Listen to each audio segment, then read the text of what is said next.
बिस्मिल्लाहिर्रहमानिर्रहीम, अस्सलाम वालेकुम। इस वीडियो में हम बात करेंगे वाटर क्राइसिस और क्लाइमेट चेंज के हवाले से और इसका पाकिस्तान की क्रॉप्स के ऊपर क्या इम्पैक्ट हो रहा है। We know that Pakistan is an agricultural economy. हम देखेंगे कि पाकिस्तान की मेजर कैश क्रॉप्स कौन सी हैं और कौन से प्रोविंसेस हैं जो ज़्यादा शॉर्टफॉल एक्सपीरियंस कर रहे हैं रेनफॉल का, और जो अल्टीमेटली इफ़ेक्ट करेगा एग्रीकल्चर को। हम स्टैट्स देखेंगे डिफरेंट गवर्नमेंट सोर्सेज से, और एक ये आर्टिकल है लेस रेनफॉल में squeeze water for rabi crops, जो डॉन न्यूज़पेपर के बिजनेस पेज पे पब्लिश हुआ है 22 सितंबर 2021 को। उसको भी हम रिव्यू करें।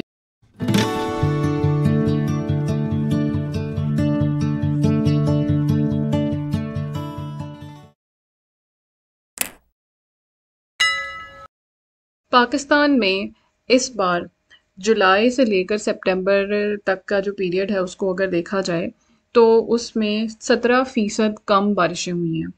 अब इस ड्यूरेशन में कम बारिशें होने का मतलब ये है कि जो रबी क्रॉप्स हैं, रबी क्रॉप्स वो वाली क्रॉप्स जो कि विंटर में उगाई जाती हैं और फिर उनको हार्वेस्ट किया जाता है स्प्रिंग में, जिसके अंदर प्राइमरीली वीट और कुछ लेंटिल्स वगैरह शामिल हैं, तो वो इफ़ेक्ट होंगी बारिशों की कमी की वजह से। अगर इनको लास्ट ईयर के बारिशों के साथ कंपेयर किया जाए तो ये जो ब्लू कलर की लाइन है ये पिछले साल जो जनवरी से लेकर सितंबर तक बारिशें हुई थी उसकी मेजरमेंट है, और जो रेड कलर की लाइन है वो ये बता रही है कि इसी ड्यूरेशन में 2021 में कितनी बारिशें हुई हैं। तो जो 2020 में 409.3 मिलीमीटर बारिशें रिकॉर्ड की गई, और 2021 में ये है 207.4 मिलीमीटर, यानी कि -22.4% as compare to the rainfall in 2020, जो कि कम है। इस बारिशों की कमी की वजह से सूबा सिंध जो है वो सबसे ज़्यादा अफेक्टेड एरिया है, जहाँ पर 44% शॉर्टफॉल हुआ है रेन का। दूसरे नंबर पर आता है आज़ाद कश्मीर 24% के साथ, फिर उसके बाद है 21% के साथ Punjab during the period under review. Balochistan और खैबर पख्तूनख्वा सबसे कम अफेक्टेड होने वाले इलाके हैं बारिशों की कमी की वजह से। जुलाई के मंथ तक जो बारिशें हुई वो नॉर्मल हुई, लेकिन जो स्ट्रेस है वो उस वक्त इंक्रीज हुआ जब अगस्त में बारिशें नहीं हुई। फिलहाल सितंबर में बारिशें ज़रूरत से ज़्यादा हो रही हैं, लेकिन उससे पहले जो शॉर्टफॉल क्रिएट हो चुका है। और एक यहाँ पे जो ये बात है कि but most precipitation is in the plains and not in the rivers catchment area. Catchment areas वो एरियाज होते हैं जहाँ पे बारिश का पानी जमा होता है, फिर उसके बाद आहिस्ता आहिस्ता वो अपना रास्ता बनाते हुए नदी नालों के जरिए दरिया में अल्टीमेटली चला जाता है। ज़मीन का हर एरिया ऑलमोस्ट कैचमेंट एरिया का काम करता है। कंक्रीट स्ट्रक्चर्स की वजह से ज़मीन में पानी एब्जॉर्ब होने की कैपेसिटी कम हो गई है, क्योंकि जहाँ पे कंक्रीट स्ट्रक्चर होगा वो पानी ज़मीन में एब्जॉर्ब नहीं होगा। जहाँ पे मिट्टी होगी, जहाँ घास होगी, वहाँ से तो पानी ज़मीन के अंदर चला जाएगा। That is also the reason के अंडरग्राउंड वाटर लेवल्स भी कम होते जा रहे हैं। तो जो कंक्रीट स्ट्रक्चर्स हैं, that is also link to urbanisation, उनकी वजह से क्लाइमेट चेंज भी हो रहा है, वाटर क्राइसिस भी हो रहा है, अल्टीमेटली एग्रीकल्चर इफेक्ट हो रहा है, फूड इनसिक्योरिटी होगी जिसकी वजह से इकोनॉमी इफेक्ट होगी। Definitely Pakistan is an agricultural economy.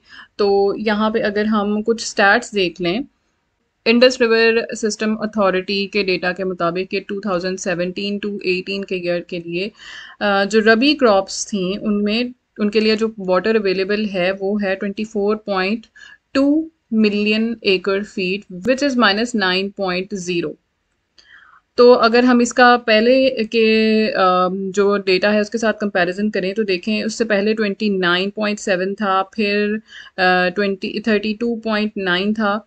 तो यहाँ पर नेगेटिव में जो वैल्यू जा रही है that is indicating the percentage decrease in the million acre feet of availability of surface water for the crops.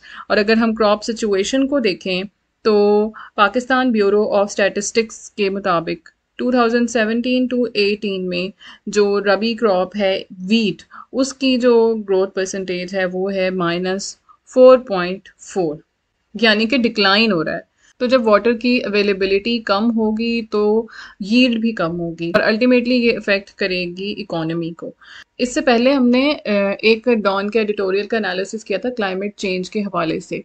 वो आप ज़रूर देख लीजिए, उसका लिंक आपको ऊपर या आई बटन में या वीडियो के डिस्क्रिप्शन में मिल जाएगा। उससे आपको क्लैरिटी आ जाएगी कि किस तरह से क्लाइमेट चेंज फूड इनसिक्योरिटी के साथ, इकोनॉमी के साथ रिलेटेड है और क्या क्या चीज़ें इसको सिवियरली इम्पैक्ट कर रही हैं। उसमें डिफरेंट एग्जांपल्स के ज़रिए हमने इसको एक्सप्लेन किया हुआ है। तो यहाँ पर ये बात कही गई है कि most of the precipitation in plains and not in rivers and catchment areas के, यानी कि ज़्यादा जो पानी है वो दोबारा ज़मीन के अंदर वापस नहीं जाता है। इसकी वजह से जो ज़मीन है वो बंजर हो जाती है। इंडस रिवर सिस्टम अथॉरिटी के मुताबिक इस साल तरबेला डैम में जो ऑप्टिमम लेवल अचीव हुआ है वो है 1552 मिलियन एकड़ फीट वाटर का सितंबर 1 तक। लेकिन इसमें से 26% डिप्लीट हो गया है लास्ट 3 वीक में, क्योंकि पानी आ कम रहा है और पानी वहाँ से निकल ज़्यादा रहा है। जो इनफ्लो ऑफ वाटर है डेली बेसिस पर वो 1,05,400 क्यूसेक्स है, और जो आउटफ्लो है जितना पानी वहाँ से निकल रहा है वो है 1,30,000 क्यूसेक्स। तो जो पानी वहाँ से निकल रहा है वो ज़्यादा है, जो इनफ्लो है वो कम है, इस वजह से इम्बैलेंस है।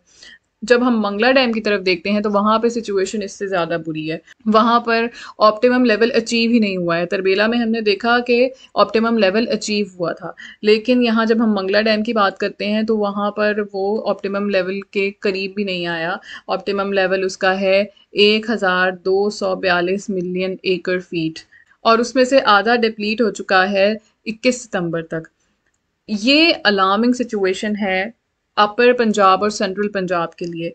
पंजाब के अगर हम देखें क्रॉप्स को तो कैश क्रॉप्स जो है पंजाब, अगर हम 2015 के स्टैट्स देखें, ये agripunjab.gov.pk की वेबसाइट से डाटा लिया गया है। इस डाटा के मुताबिक जो 2015 में पंजाब का शेयर था cash crop which is a cotton crop, तो उसमें 69% पंजाब का था और जो बाकी प्रोविंसेस थे उनका 31% शेयर था। तो पाकिस्तान की टोटल प्रोडक्शन इस क्रॉप की कॉटन की 77.1 मिलियन टन है, जिसमें से पंजाब का शेयर 53.6 मिलियन टन था 2015 के स्टैट्स के मुताबिक। अब हम अगर शुगर केन की बात करें which is also a cash crop, तो 2014 में रहीम यार खान वो लार्जेस्ट डिस्ट्रिक्ट था जिसने कंट्रीब्यूट किया था 22.5% in Punjab total production of sugarcane, और उसके बाद फैसलाबाद और सरगोदा के प्रोविंसेस थे। तो जो कैश क्रॉप कॉटन है उसकी अगर हम बात करें तो वो सबसे ज़्यादा बहावलपुर के रीजन में होती है, और उसके बाद बहावल नगर, खानेवाल। फिर उसके बाद अगर हम बाकी कुछ देखें क्रॉप्स, तो उसमें जो एडिबल ऑयल सीड्स हैं उसमें पंजाब का शेयर 51% था 2015 में, और बाकी जो है सूबों का 49% था। इसी तरह से अगर हम पल्सेस की बात करें तो उसमें पंजाब का 82% शेयर था। और फिर उसके बाद अगर हम बात करें हॉर्टिकल्चर की तो उसमें पंजाब का 63% शेयर था। तो ओवरऑल जो हम यहाँ पे देख रहे हैं कि it has sounded alarm bells for farmers of upper and central Punjab whose land are irrigated by canals emanating from Mangla system और बाय ट्यूबवेल्स। तो वो लोग जो नहरी निज़ाम के ज़रिए अपने खेतों को सैराब करते हैं पानी से, और वो लोग जो ट्यूबवेल का पानी इस्तेमाल करते हैं, उनके लिए ये एक बहुत ग्रिम सिचुएशन है कि अब वो कैसे इस चीज़ को मैनेज करेंगे, वाटर शॉर्टफॉल को या रेन शॉर्टफॉल को। जैसे कि हमने देखा कि कितनी मेजर कंट्रीब्यूशन है पंजाब की इन सारी क्रॉप्स के अंदर, जो टोटल प्रोडक्शन है उसके अंदर। इसका मतलब है कि यहाँ पे कल्टिवेटेड एरिया ज़्यादा है, हैंस पानी भी ज़्यादा चाहिए उन फसलों के लिए। वहाँ पर एक स्कैरसिटी पैदा हो गई है और ये एक ख़तरे की सूरत हाल है।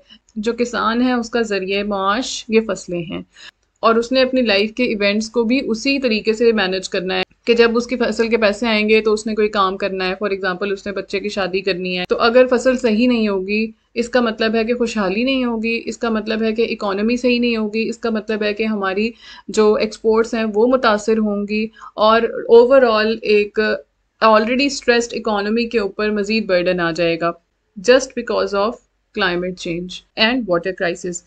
मंगला डैम में पानी ख़त्म होने का मतलब ये है कि अब जो फार्मर्स हैं उनको डिपेंड करना पड़ेगा जो सब सॉइल वाटर है, ज़मीन पानी के ऊपर, फॉर तरबेला वाटर, क्योंकि जो तरबेला में वाटर है वो मंगला वाले एरियाज़ को सप्लाई नहीं किया जा सकता, ऐसा कोई नेटवर्क एग्जिस्ट नहीं करता है। तो अब जो मोस्ट इम्पॉर्टेंट रबी क्रॉप वीट है, वो जो कि ऑलरेडी हर साल पाकिस्तान के अंदर गंदम की कमी हो जाती है, फिर गंदम इंपोर्ट करनी पड़ती है या गंदम स्मगल हो जाती है। और considering the current situation of Afghanistan, there are all possibilities के इस साल भी पाकिस्तान में गंदम की किल्लत हो सकती है। और इन दैट सिचुएशन जहाँ पर वाटर क्राइसिस है उन फसलों के लिए, ख़ासतौर पर गंदम के लिए, तो इसका मतलब है कि वो उस फसल की जो यील्ड है उसको भी अफेक्ट कर सकता है। ऐसी सूरत हाल में हमें ऐसे वाइएबल ऑप्शंस की तरफ जाना चाहिए जो एक सस्टेनेबल ग्रोथ ऑफ एग्रीकल्चर को इंश्योर कर सकें। Likelihood of making such videos in future as well depends on the number of likes and comments we get on this video. तो ज़्यादा से ज़्यादा लाइक्स करें और कमेंट्स करें ताकि हम ऐसा कंटेंट और भी बनाएं और आपके लिए लेकर आएं। Thank you for watching.